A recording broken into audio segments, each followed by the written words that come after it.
มอบสนับสนุนขอบคุณไอซีอาร์รีสอร์ทฟ้าไอซีอาร์รีสอร์ทดีเจจอยเป็นตัวแทนมอบสนับสนุนนะคะครับเดินหน้าเข้าไปเข้ามาแข้งยังบังได้อยู่ครับยกอยู่แล้วครับบอลที่สำคัญบิ๊กซีโดนตั้งสีบิ๊กสีแดงแจ็คเดียวนั่นนะดูครับโดนตั้งโดนตั้งเป็นเจ้าของสนามครับนี่คือบิ๊กซีจุดที่หนึ่งนะขวาของเจ๊นี่มาจากคุณพ่อคุณลูกนะครับคุณแก่มาจากแสนเฮงครับมาประมาณว่าเกือบทั้งหมดเลยค่ะวันนี้ส่วนมากก็เป็นนักมวยชาวต่างชาตินะครับมาดูมาชมบรรยากาศของมวยภูทรด้วยนะมีเปิดเต็มล่างครับเจ๊นี่กองเชียร์ก็เยอะนะวันนี้ไม่ว่าจะเป็นโจเซฟไม่ว่าจะเป็นทอมมี่นะเลิกพ่าย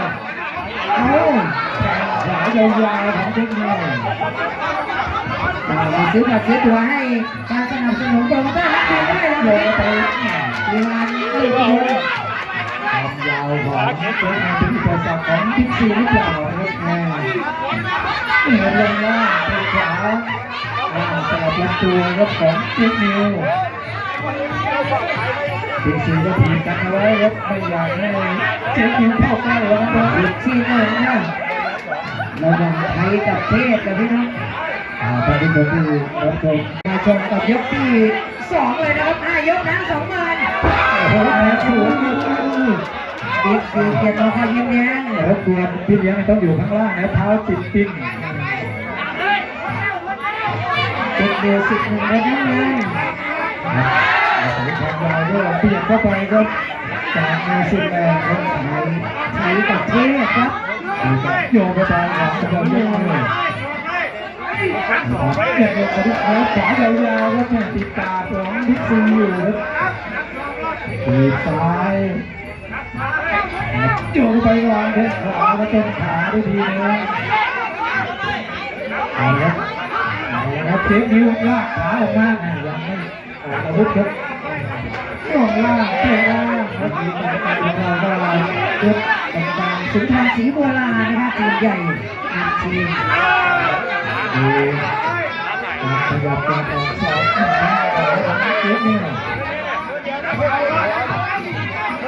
เรื่องการร้องพอครับค่อยๆขึ้นเรื่อยๆครับเรื่องใหญ่ตอนนี้ยก2 5 ยกครับมีออกมาครับบิ๊กซีมีหน้าบ้านตัวเองครับบิ๊กซีตอนนี้ขาพอได้ครับบิ๊กซีเด็กเล็กพยายามเบียดกระชับพื้นที่ทีขวาเอ้เล็กโอ้กระบาล20,000นะถูกแข่งขันครับผมวันนี้ขอบคุณโปรโมเตอร์ชิ้นเกียรติเพชรโปรโมเตอร์เกียรติเพชรขวาครับติดตาติดบังอยู่ครับยก2ครับจันทราพรนิ่มนวลลูกม้าตัวนี้วันนี้มาให้การสนับสนุนถึงที่นะครับขอบคุณด้วยไม่ได้เห็นเลยนะครับเล่นนอกเป็นส่วนใหญ่ตอนนี้เป็นขาไปมาซ้ำซ้อนครับคุณโดยหูหนึ่งชัยวัฒน์ด้วยนะครับวันนี้อาจารย์สนับสนุนแต่วัดกำลังที่นันทาพักด้วยเช่นกัน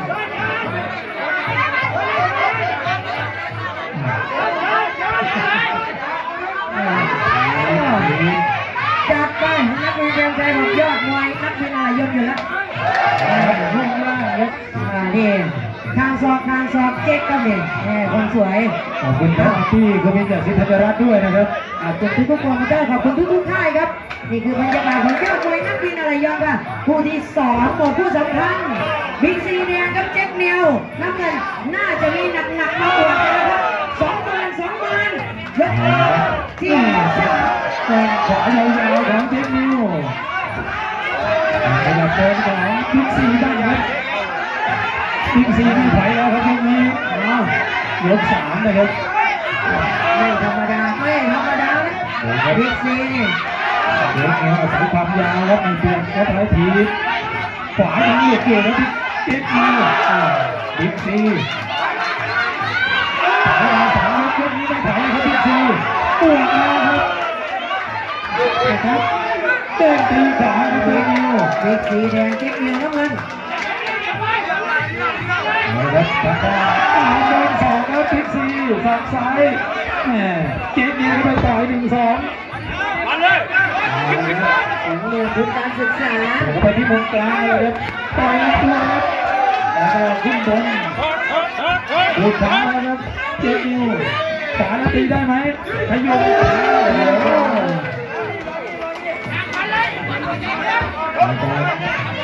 ยันโยงครับต่อครับ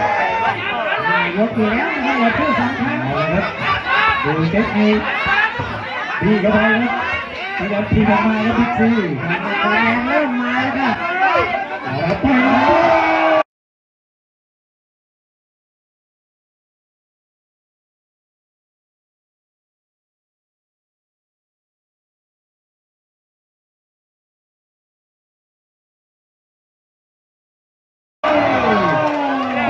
ปีครับจับขาของเจ๊นิว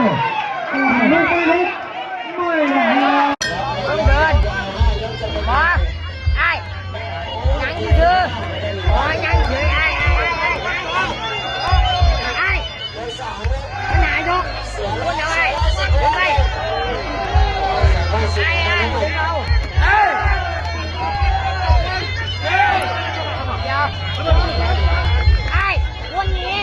นายกไอ้นายกไอ้ก่อนเลยไอ้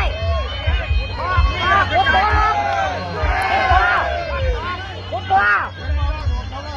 ลุงลุงเร็วไอ้ดูนี่ไอ้ดีไปอย่าสนใจไปจะเดินไอ้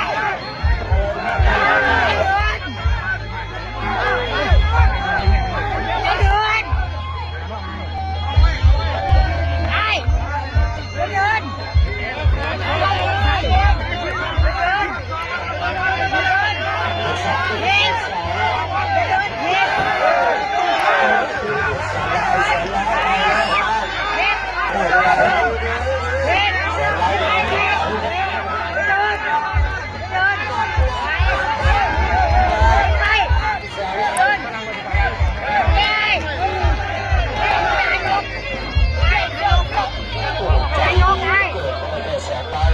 สู้กับฝรั่งตัวยาว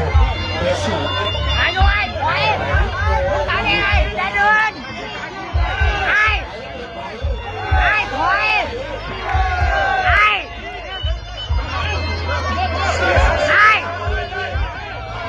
เฮ้ยไม่ยายกไหนไอ้ถอยวนไอ้ถอยไม่เอาทางเขาอย่ายก